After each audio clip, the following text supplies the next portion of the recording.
Sí, mi...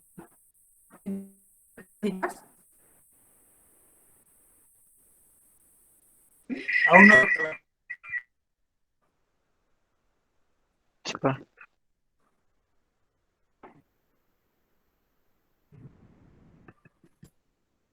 A ver. Sí, no. Sí. Okay. Bueno, ahí vamos empezando desplegando relativos. Estamos en abdomen.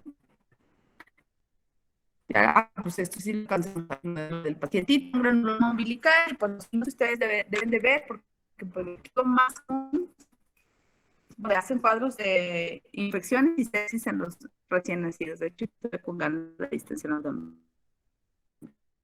Esto se llama signo de Cuny y por lo regular tienen problemas bastante graves.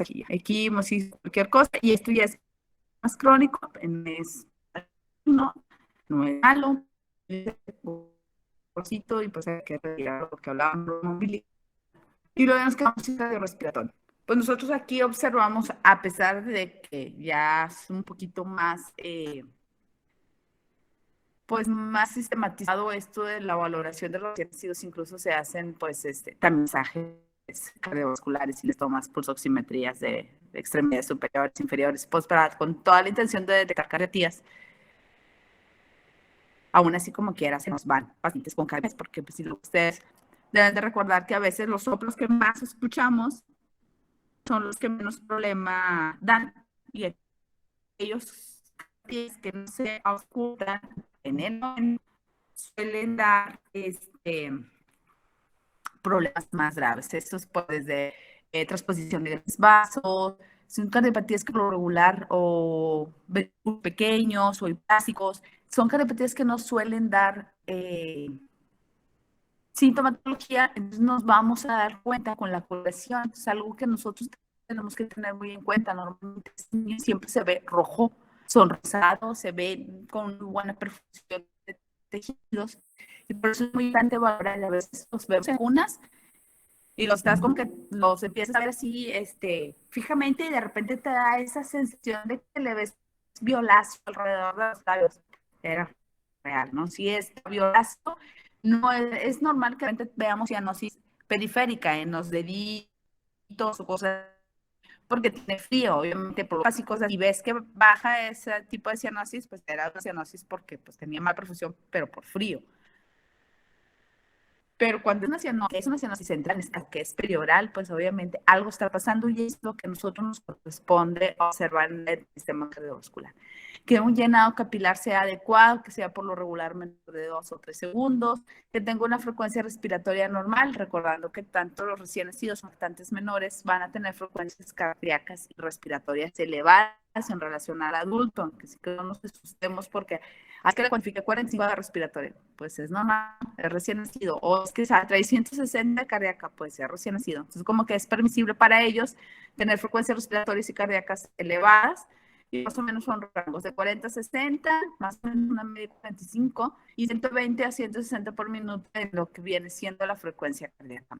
Los tonos tienen que ser fuertes, en el límite asfixial, ausencia de arritmias y cualquier presencia de soplo cardíaco puede ser signo de una congénita. Rarísimo vamos a ocultar un soplo cardíaco recién nacido benigno. Es muy normal que nosotros ocultemos soplos alrededor de los 2 o 3 meses, recordando que dentro del vientre, pues obviamente cavidades derechas son más fuertes que cavidades izquierdas. ¿Por qué? Porque mi mamá hizo la mayor parte de la función cardíaca y yo tengo todavía lo que viene siendo ventrículo izquierdo un poquito más débil cuando nazco que el ventrículo del lado derecho. Entonces llega un punto en el que a los 2, 3 meses, 4 a veces, se igualan presiones, es decir, ya ventrículo izquierdo ya estuvo trabajando todos esos meses, entonces se iguala la presión derecha e izquierda, tienen misma fuerza muscular, entonces puede haber un shot ahí de circulación de sangre y alcanzamos a auscultar soplos benignos, es decir, yo ese niño lo revisé y no traía soplo, pero a los 2 o 3 meses yo lo capto y ausculto un soplo muy discreto, es un soplo grado 2 de 6, no da compromiso hemodinámico, puede ser un soplo benigno, pero rarísima vez van a escuchar un soplo cardíaco de recién nacido que vaya a ser benigno. Entonces, aguas con eso, más sí existe el famoso soplo benigno y es muy común ocultarlo entre los 3, 4 meses. No quiere decir de que, es que dijo la doctora que los 4 meses puede ser benigno, váyase y después regrese. No. Es decir, le puedo dar esa opción a la mamá y darle esa tranquilidad de decirle, puede ser algo benigno, mas sin embargo yo necesito asegurar que sea benigno y ocupa un ecocardio. Se manda cardio, obviamente, y cardio te dice, ¿sabes qué? Si es una estenosis pulmonar pasajera o es un soplo benigno, va a pasar y ya. Pero sí estamos obligados a descartarlo, más sin embargo, sí es muy común que ese soplo que tú no escuchaste recién nacido y lo escuchas, sea benigno. Pues los focos cardíacos ustedes ya los conocen y nosotros hacia donde los ocultamos es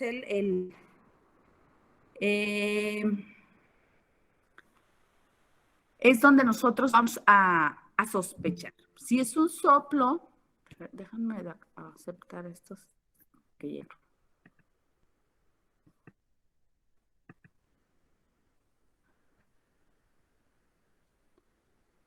Si es un soplo, pues obviamente lo más común y lo más que van a ver son estenosis de la válvula pulmonar, por eso escuchan muy frecuentemente en lo que viene siendo el foco pulmonar, con irradiación hacia arriba o hacia lo que viene siendo a la clavícula. Cuando es por insuficiencia pulmonar, su irradiación hacia abajo. Si es un PCA, pues escuchamos más interescapular, o sea, por detrás del niño, pero por un PCA no se pasa desapercibido, es un soplo que es continuo y es multifocal. Hay estenosis aórticas y pues obviamente cuando tienen insuficiencia tricuspide. Con mucho, el más común que tengan datos de insuficiencia o estenosis de la válvula pulmonar y pues defectos de tabique que con mucho más común C y B. Entonces, eso sí se oculta muy bien, pero a veces se ocultan de que soplo grado 4 y a veces es un defecto bien chiquitito, pero sí da mucho se palpan. Pero finalmente esos a veces los dan libre evolución, cierran solos, solo cuando dan compromiso hemodinámicos, cuando ocupan parches o cirugías. ¿Qué vamos a buscar en piel? Pues en piel, pues parecido a lo que yo les puse, ¿no? Que el pobre niño le pasó de todo, pero la intención era que ustedes lo busquen. Esto es un melanoma gigante. No se va a quitar. Perdón, no es un melanoma, es un nevo gigante, no se quita. Y esto es una mancha mongólica completamente diferente. Esto no se va a quitar, este sí se va a retirar. Es nada más un acúmulo de melanocitos, no tiene ningún problema en ningún futuro, no se asocia con ninguna anomalía. La zona más comúnmente que nosotros lo vamos a ver es zona lumbosacra, pero puede tenerla en la pierna, puede tener la cara, puede tenerla en varias partes del cuerpo. Y más o menos alrededor de la edad de preescolar se retira por completo. Ictericia, que nosotros ya habíamos platicado cuando vimos lo del caso clínico, que en base al área donde ustedes vean la ictericia es pues más o menos la cantidad de bilis que tenga. Más o menos, la verdad es que es algo muy subjetivo. También depende mucho de la luz con la que lo estén viendo y la persona que lo esté viendo. Entonces, pero sí nos ayuda un poquito esto del Kramer. ¿Qué más puedo ver? Pues todo este tipo de lesiones que ustedes ven en los pacientes. Este es lo que mi paciente tenía. Este es de los más comunes que ustedes van a ver, que es un eritema tóxico recién nacido. Voy.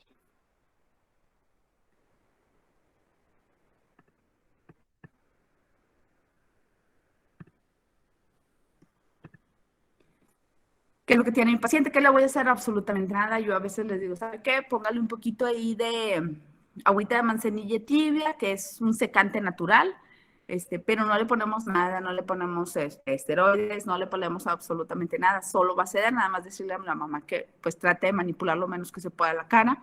Esto ya es como un acné recién nacido, una pustulosis. Este es un hemangioma plano. Hay hemangiomas planos, por ejemplo, este hemangioma plano a veces puede ser las famosas manchas asociadas con hemangiomas del sistema central y puede asociarse a convulsión, pero también hay hemangiomas planos que desaparecen por completo. En este caso sí es un hemangioma bastante amplio. Entonces tenemos que vigilar muy bien que este niño a largo plazo o mediano plazo no vaya a ser crisis convulsivas porque se asocia con el sistema nervioso central. Cuando son hemangiomas más pequeños, no están asociados, por ejemplo, como que uno pequeño aquí en el labio, uno pequeño en el ojo, el típico pequeño que sale de la nuca, son hemangiomas planos y esos hemangiomas van a ceder por completo. Esto sí es un hemangioma cavernoso. Los hemangiomas cavernosos sí son un poquito más de estarlos vigilando porque a veces, conforme el niño va creciendo, que dentro del primer año de vida es el año en el que más crecemos como seres humanos, también esa hormona de crecimiento hace crecer absolutamente todo. En este caso, el hemangioma. Si el hemangioma, por ejemplo, está un poco más cercano a lo es muy grande y obstruye lo que es la apertura de lo que es el ojito, sí les damos tratamiento. No los manejamos nosotros como pediatras, se los mando al derma o si es en sitios donde son más graves, se los mandamos a angio y angio los maneja. Les ponen muchas cosas, desde lo más común que son darles vía oral beta bloqueadores, también hay otro tipo, les ponen interferones en sí, pero sí ya todo lo manejan los subespecialistas. En mi experiencia, por ejemplo, va a crecer alrededor de, no sé, a lo mejor 3, 4 centímetros más. No creo que le vaya a dar ahí tanto problema en el párpado. Yo creo que sí va a alcanzar a abrir. Y esto, así como los niños dejan de crecer a diestra y siniestra el primer año o segundo año, este hemangioma también va a dejar de crecer y va a empezar en involución. En un 80% de los casos, o si no es que más, va a pasar a involucionar cualquier tipo de hemangioma cavernoso. Hay hemangiomas cavernosos en muchas partes. De hecho, acabo de ver una pacientita que nunca me había pasado, pero la tenía en vulva. Era un hemangioma muy pequeñito, pero obviamente no se habían dado cuenta porque cuando nació, pues no les vamos y les pulgamos muy bien ahí el área genital. Vemos que traiga ano y cosas así, pero realmente no nos vamos. Ay, mira, traía un puntito rojo. No, ese puntito rojo después hizo un gran hemangioma y me llega a mí, pues, pensando que traía una lesión en el área vulvar. Y en realidad no, es un hemangioma. Pues igual, la tengo en vigilancia, creo que va a crecer alrededor de 1 centímetro o 2, porque está muy, muy pequeñito. Pero si no le da problema, no les hacemos nada. Entonces, dependiendo del área donde esté, lo más grave es cuando salen los hemangiomas dentro de los órganos. Hay hemangiomas también en hígado, hay hemangiomas en vaso, y esos sí son bastante graves y de muy difícil manejo. Esto es una anemia envenenada, este es un exceso de lanugo y se asocia mucho con los pacientes que sus mamás fueron o cursantes gestacionales. Por eso más o menos relevante tiene o no tiene lanugo, sobre todo si fue un niño con macrosómico, pues con macrosómico, porque a veces las más pueden llevar con un control adecuado.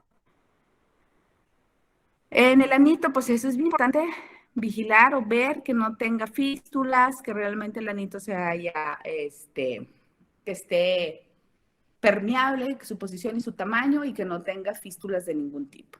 Eso es bien importante porque, sobre todo cuando eres neonatólogo, porque nosotros somos los que recibimos a esos pacientes y hay que ver desde un inicio que tenga anito. Si no tiene anito y no te diste cuenta dentro de los primeros 2 días, es gravísimo. Después el problema es que se ve involucrado al niño, porque luego que nace se tiene que hacer derivación si no tiene anito formado. Los genitales masculinos, acuérdense muy bien que hay fimosis fisiológica. Eso es muy difícil de tratar, que a veces te preguntan, ¿y ocupa la circuncisión?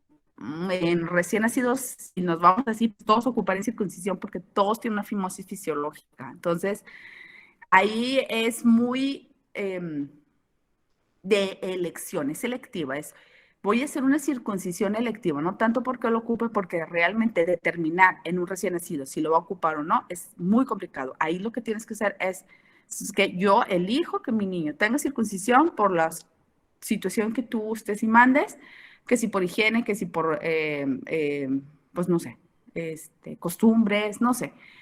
Y tú decides, es muy común que se hagan las circuncisiones dentro de los primeros 30 días de vida, porque es cuando menos circulación tienen en el frenillo y pues en 5 días los niños ya sanaron, se hace con campana, se puede hacer de hecho con mínima sedación, no ocupan obviamente entrar a anestesia general como niños ya más grandes. Entonces pues hay muchos pros en la gente que realmente quiere hacerla, pues se decide hacerla dentro de los primeros 30 días cuando es una circuncisión electiva. Pero en realidad sí es así como que la ocupa, pues no vamos a saber hasta que pasen los meses. Yo creo que hasta como el año es conforme vamos viendo que el prepucio empieza a abrir y ahí es donde nos vamos a dar cuenta si tiene un prepucio redundante o si ocupa realmente una circuncisión. Hay que observar casi siempre en el meato urinario, ver que a pesar de que no se retraiga al 100% el prepucio, sí ver muy bien que se alcance a ver un poco lo que es el meato urinario y ver que su salida sea exactamente en el centro, ¿sí? Que no esté muy hacia abajo, que sería una hipospadias, o hacia arriba, que es una epispadias, que esto es muy raro. Lo más común que nosotros vemos es la hipospadias, que es una implantación baja de lo que viene siendo el meato urinario. Los testículos también es bien común, sobre todo si ven pacientes con prematuros, ver que tengan criptorquidia. Los testículos tienden a quedarse en el área o en el canal inguinal cuando son bebecitos muy prematuros, porque pues obviamente nacen antes de tiempo y a veces no se alcanza a bajar los testículos. Entonces eso pues hay que darle seguimiento. ¿Cuánto tiempo puedo dejar un niño con uno? Primero hay que diagnosticarlo y ya que lo diagnosticas, ¿sabes qué? Entra dentro de mi listado de problemas, sabe que señora no tiene un testículo, se lo palpo aquí en el área inguinal, vamos a darle oportunidad y normalmente les damos chance, no sé, si para el primer año de vida ya no se vio que bajó, hay que rastrearlo, primero ver si se quedó en canal inguinal y si no, a lo mejor hasta abdominal tienden a estar. Entonces, si yo realmente no encuentro ese testículo, lo busco intencionadamente con un eco. Si no lo encuentro, pues obviamente ya pasa cirugía pediátrica lo busca, a veces hasta con TAC. ¿Por qué? Porque tengo yo que bajar esos testículos, no, o extraerlos si realmente se quedó en cavidad abdominal. Testículo que se quede en el área fuera del escroto es riesgo muy alto de cáncer testicular. Por eso es bien importante hacer criptorquidias una vez que se diagnostica. Entonces, ¿cuánto les damos? Yo he visto, depende mucho del cirujano, pero yo he visto que les dan hasta los 2 años, que más o menos es el promedio en el que les damos como como máximo bajar los testículos sin que se arriesgue lo que viene siendo el testículo para estar en la misma, estar con el mismo calor que el resto del cuerpo, que no vaya a ser, porque ya después pasa el tiempo y a los 3, 4, 5, 6, 7 años, he visto niños grandes de 11 años con el testículo arriba. Es muy probable que ese testículo, cuando ya lo vayan a bajar, incluso acabe por retirarse, porque ya no tiene función. Entonces, lo que disminuye es su reproducción. Entonces, digo, un tope son 2 años, pero inmediatamente que ustedes valoren un paciente que tenga testículo, hay que ver dónde queda. Si ustedes lo palpan en canal, no hay problema, es muy probable que ese testículo baje antes de los 2 años. Pero si ustedes ven que no se palpa en canal inguinal, lo ideal es irlo a localizar con el mismo ultrasonido y si no, pues obviamente pasa cirugía y cirugía ya solicita lo que le convenga más. Bolsas escrotales, hidrocele no comunicante de pequeño tamaño y lo más común son los hidroceles. Hay hidroceles comunicantes y no comunicantes. Los no comunicantes son los que se van a reabsorber solo, eso se reabsorbe dentro de los primeros 6 meses, no hay ningún problema, no es nada que ocupe cirugía.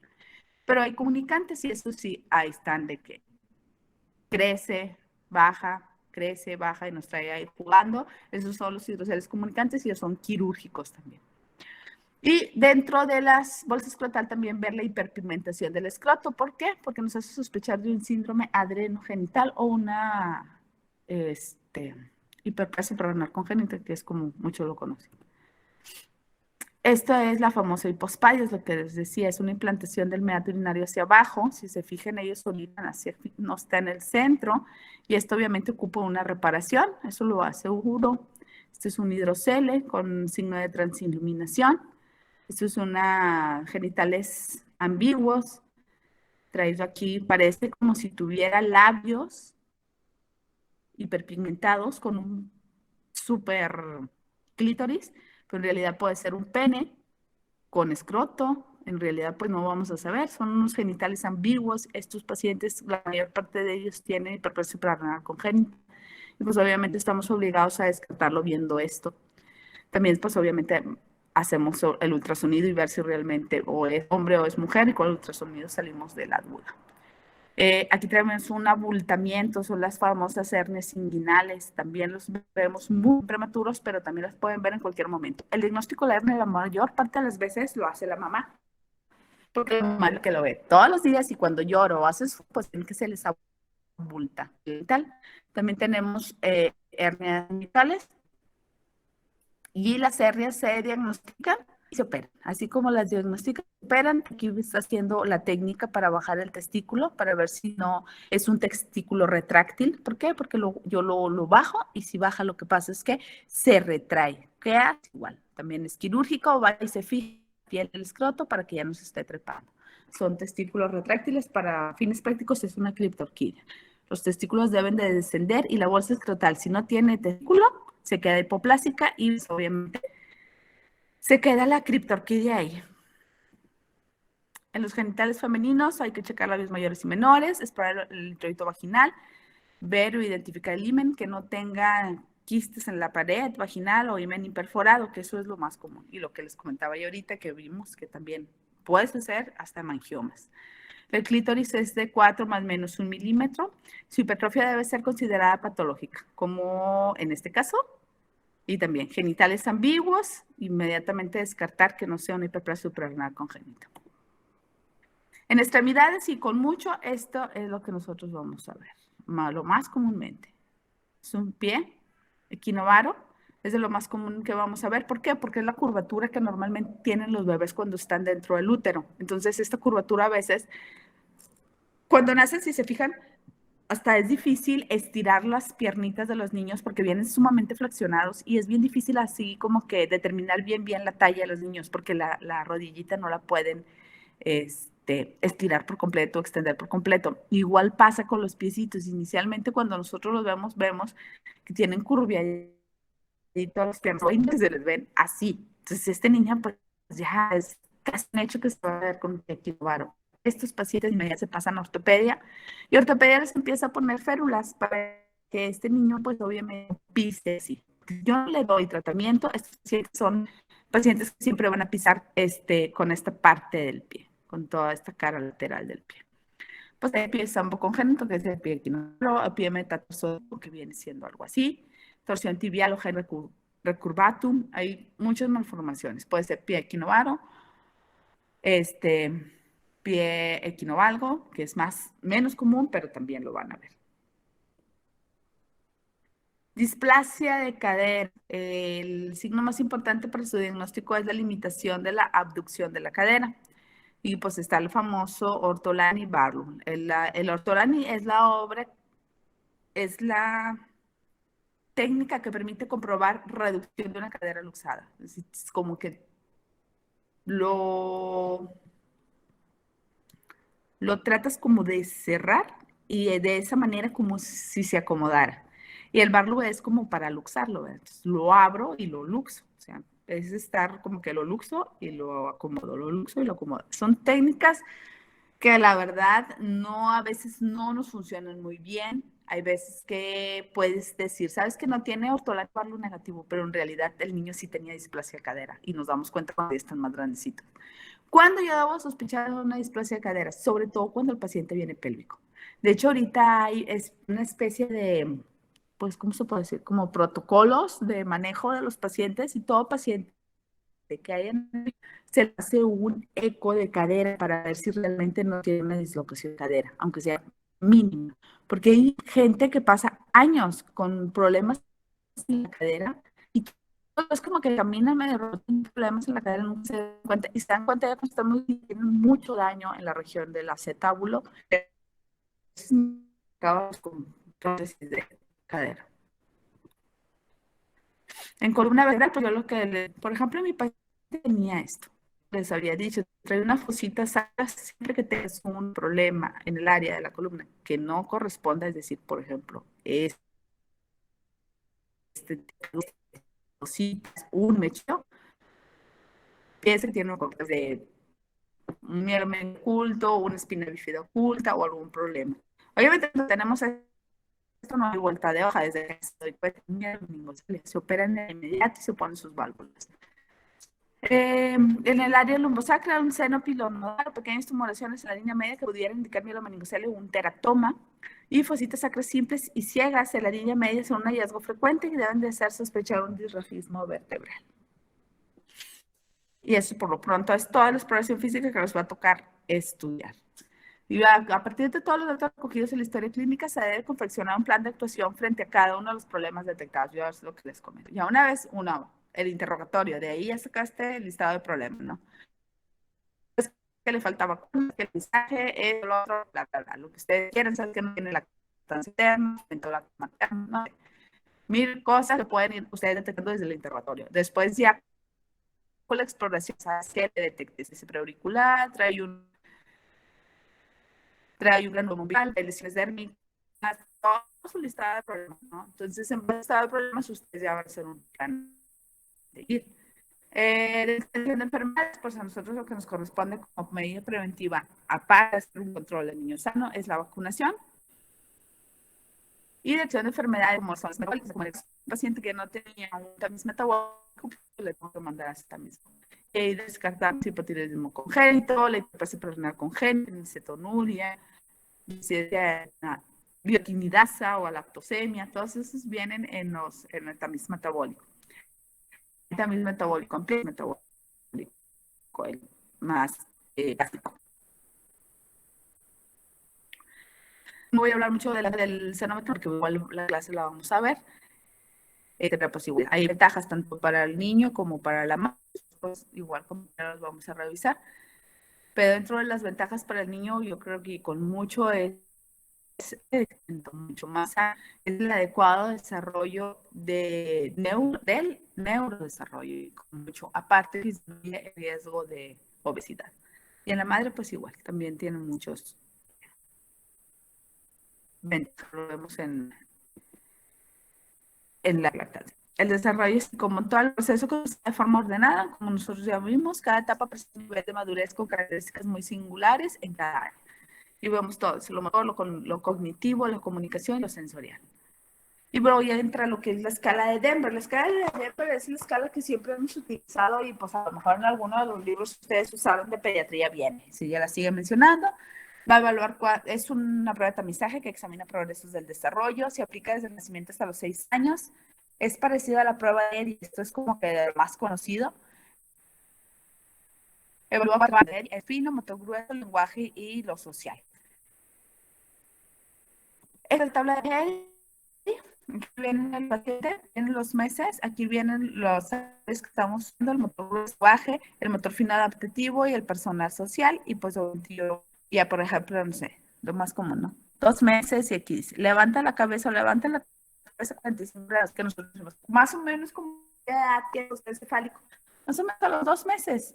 Oye, pues que a los 6, que es cuando sentado con ayuda de la cabeza y no cuelga, que viene siendo a los 6 meses, es lo que yo espero que la mayor parte de los niños, del 100%, por lo menos un 90%, ya se sienta, ya tiene un buen sostén del tronco y ya la cabeza no se menea hacia un lado y otro, que son las indicaciones como para iniciar la vía oral o lactación.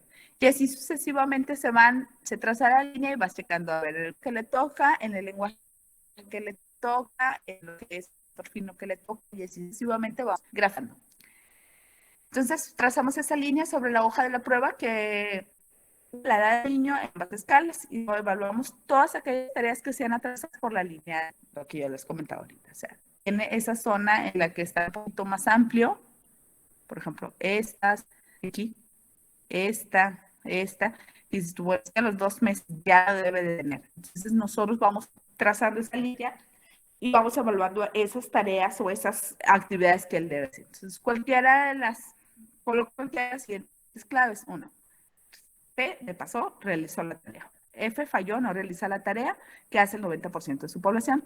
El no es una nueva oportunidad, no realiza la prueba, pero aún tiene tiempo para desarrollarla. Y R se rehusó, no colaboró, estaba llorando, lo que sea, para la evaluación y se repite la prueba. Y la prueba se va a considerar normal si uno o más sectores con 2 o más. La sí, 2 o más con un fallo. Y los niños que no pueden realizar su tarea y se encuentran entre el percentil 70 o 90 son niños en riesgo e implementar intervención. Sería entre el paciente que de plano no hizo la tarea, esos tipos de oportunidades.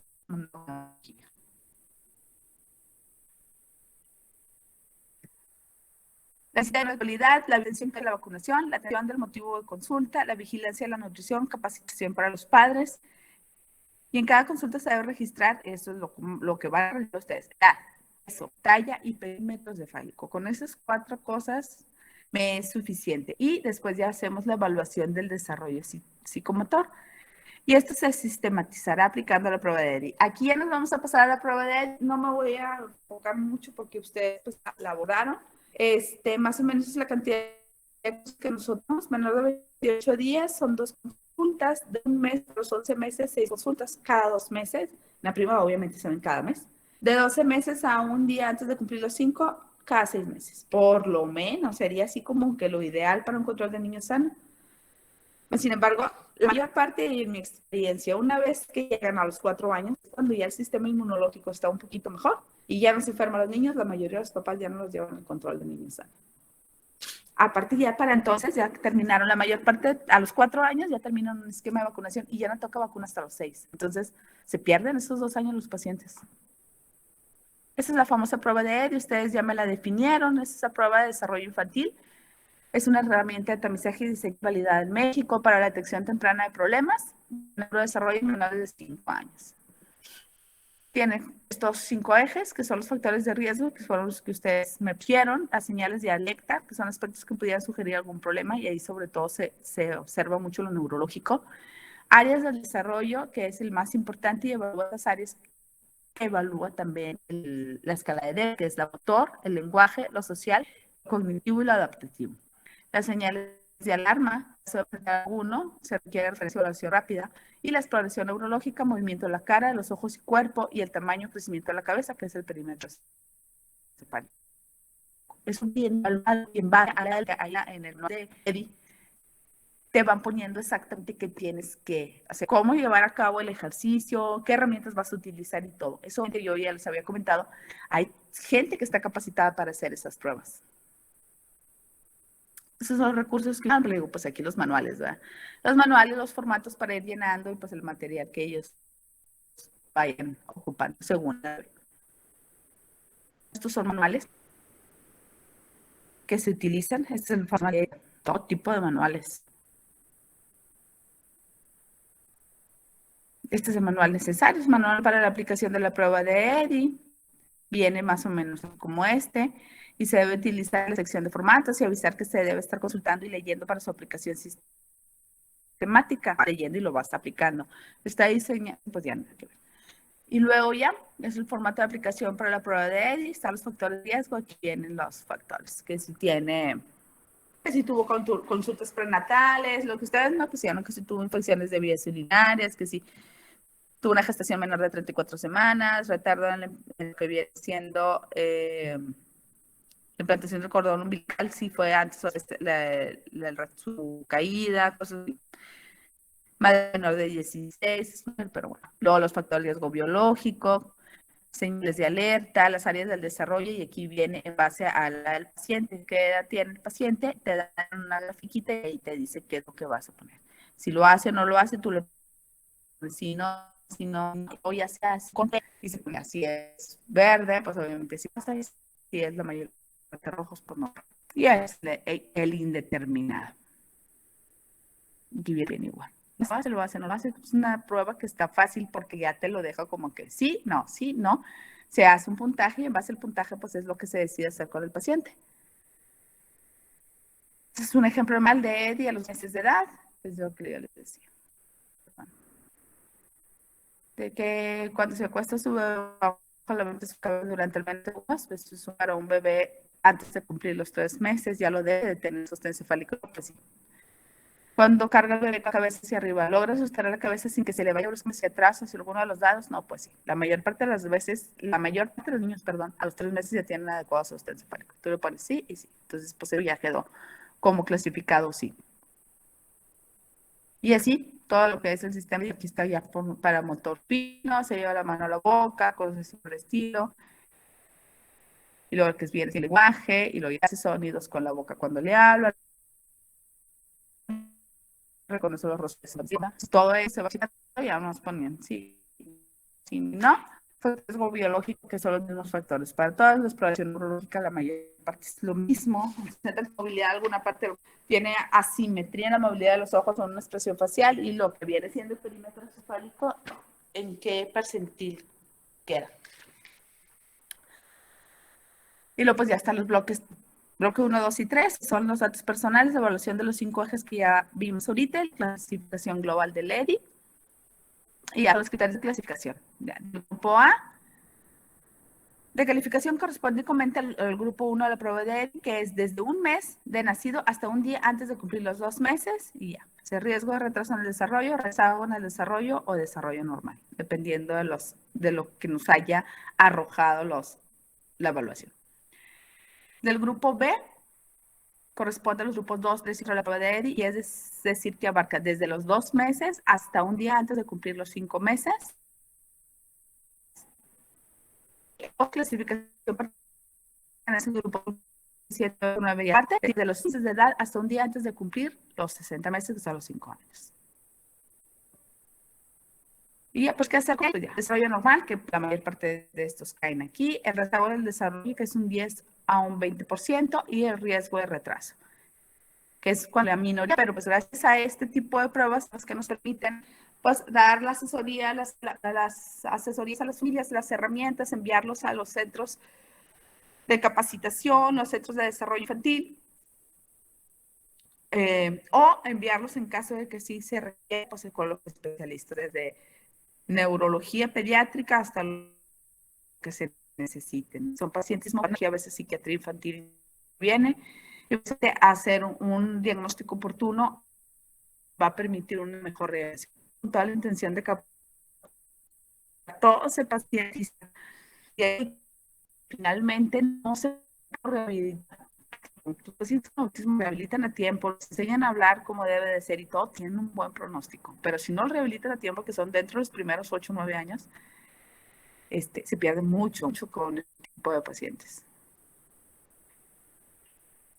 Si siempre fijan esto así como una base de manera, ustedes van a estar dentro del servicio social, una tablita, más o menos así por estilo, y decir, ¿sabes qué? Yo a los 4 meses tengo que ver, pues el paciente ya tiene que levantar la cabeza, que tener mirada fija, sonrisa social, o sea, hacer como una especie de cuadrito para que usted, por ejemplo, a los 9 meses ya tiene que hacer pinza con el pulgar y con el índice, cosas así. Porque cada que vaya el paciente, por ejemplo, a los 4 meses, va a ir José, ya se puede que checar, pues que si las manos las lleva a la línea media, ya bucea, que si tiene que si sigue objetos, que escucha bien, todo eso más el extra, ¿no? Lo que le corresponde para la agarra cubital, por ejemplo. O sea, cosas así por el estilo, yo a los 10 meses ya desafina, o a los 10 meses ya decir mamá, papá, o sea, desde ahí ya voy viendo si el cliente ya trae rezago en algo, pero tenerlos ustedes bien dominados, porque pues vayan a llegar los pacientes y pues, ¿qué le reviso? ¿Qué le hago? Entonces siempre hacer como una especie de cuadrito y tenerlo ahí para que lo revisen y ver qué van a revisar cuando tengan al paciente con ustedes. Este tipo de cosas, digo, son un chorro de trepa escaleras, metí y saca bolitas sin demostración. Es mucho difícil de aprender, es demasiada información. Pero, por ejemplo, me acuerdo perfecto que cuando presenté el examen de resistencias venía un chorro de control de niña sana y obviamente me pusieron una tupida porque no me sé muchas cosas. Leer, o sea, como todo, en mis cosas, pero lo importante es ver dónde lo voy a leer. Eso es lo más importante.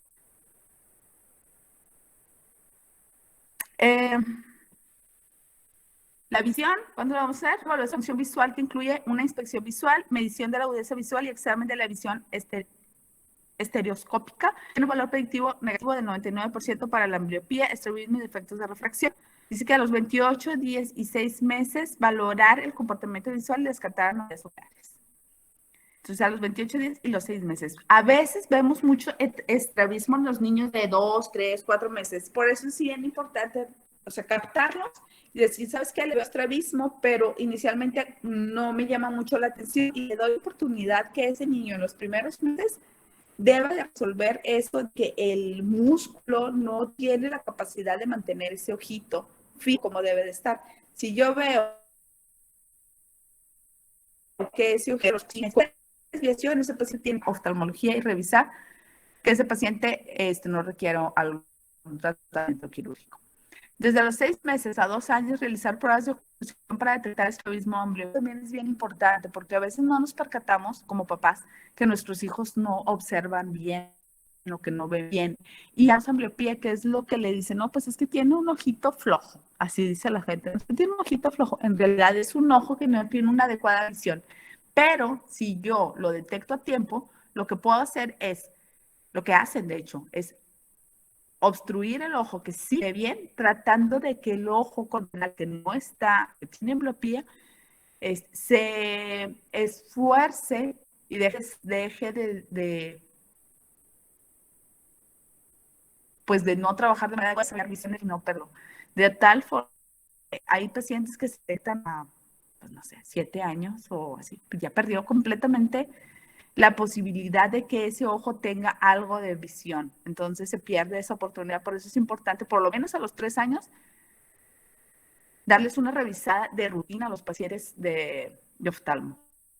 A los 2 años, medio visual con los tipos útiles. A los 2, 3 años, casi siempre la mayoría ya adquirieron la visión que van a tener y es importante estarla revisando. Si tienen antecedentes, pues a lo mejor cada año. Y si no, pues hay que estarlo revisando pues frecuentemente en casa y cada 2 años. Ahorita, con el problema de del celular, las iPads y todos estos dispositivos electrónicos, vamos a ver cada vez más problemas de visión, pero muchísimos más. De hecho, recientemente acabo de acudir al oftalmólogo y decía que había un problema, no me acuerdo exactamente cómo se llama, pero se los voy a buscar para que lo lean, que son de las cosas nuevas que vienen de oftalmología secundario a lo que es se llama síndrome visual informático. Es secundario a lo que es el exceso de estar viendo los dispositivos electrónicos, que es complicadísimo ahorita porque el oftalmólogo te dice, no debe de estar más de 3 horas, pero pues ahorita se echan las 5 horas en los dispositivos electrónicos observando ahí las clases, más enviar las tareas, más su recreativo que es dispositivos electrónicos. Y eso está dando a problemas visuales muy importantes. ¿En qué síndrome? Se te provoca una especie de estrabismo, que es un estilo bastante delicado, es bien difícil corrección de manera quirúrgica. Entonces me decía el doctor, que era especialista en pediatría, que llevaba 9 casos operados de este tipo de síndrome y que cada vez se va a ir viendo más. Es por eso que debemos de cuidar mucho la visión de los niños. La pérdida auditiva previene una de las consecuencias de la hipoacusia infantil, que es crecer sin lenguaje. En salubridad se hace un tamiz auditivo. Bueno, por lo menos hasta cuando yo estuve en salubridad se hacía un tamiz auditivo a todas las veces, un tamiz para ver si tiene algo. Si medio falla, lo vamos a citar, se lo volver a practicar. Si vemos que un medio falla otra vez, se van a encontrar auditivos. Pero no todas partes. De hecho, lo primero que hacemos nosotros cuando vemos un paciente que no habla, o que tú lo ves que habla y habla las balbucea y habla en sonidos muy altos, pues sospechar que tiene alteraciones en la audición. Hay veces que escuchan un 20, un 30, un 50%, por eso no logran, o cuando hablan raro, porque no escuchan menos que normal. La predicción de neonatal, si dicen los siguientes métodos, tiene una sensibilidad del 99.9%, las obtenciones acústicas cerebral. Y después del primer mes de edad, la valoración de hipoacusia se realiza con reflexiones, sonidos del medio ambiente, forma de comunicación de acuerdo a la edad y realizar valoración auditiva por medio de pruebas subjetivas. Aplaudir, chasquido de los dedos, emitir cualquier tipo de ruido. Yo siempre, para checarlo de la audición, los niños, lo que es el reflejo de mono, siempre es como que audio de niños, que el paciente sí está escuchando. identificar antes de los 3 meses y comenzar tratamiento antes de los 6 meses de vida. Sería lo ideal. Sin embargo, seguimos teniendo pacientes que son detectados ya cuando en teoría deben de tener lenguaje y no lo tienen. Si ya tienen años y dices que no habla nada, lo primero que hacemos nosotros, vamos a hacer unos potenciales auditivos, una audiometría, vemos, y pues resulta que sí tiene problemas de audición. Y sería todo de control. Vamos a ver la lactancia y luego las clases las voy a dar yo y ustedes van a empezar la clase de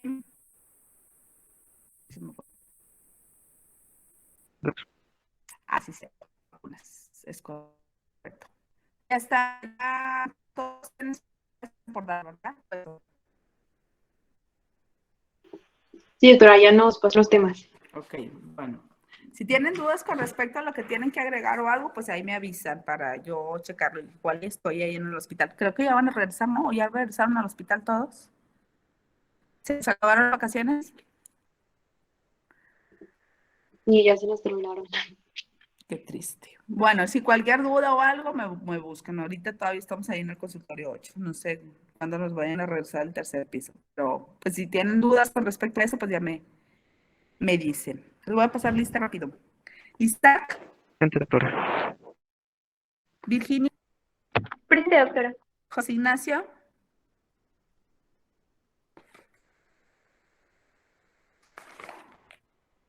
Carla Fernanda. Evelyn. Doctora, Evelyn tiene preguardia. Sí. Fernando Salazar. Sí. Julio César. Sí, doctora. Silberto. Carlos Javier. Carlos Javier. Está en guardia, doctora. Pepe.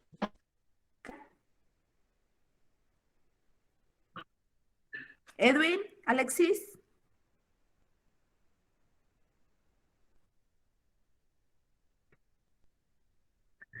¿Quién? ¿Quién se fue? ¿Quién es? ¿Edwin? Ok.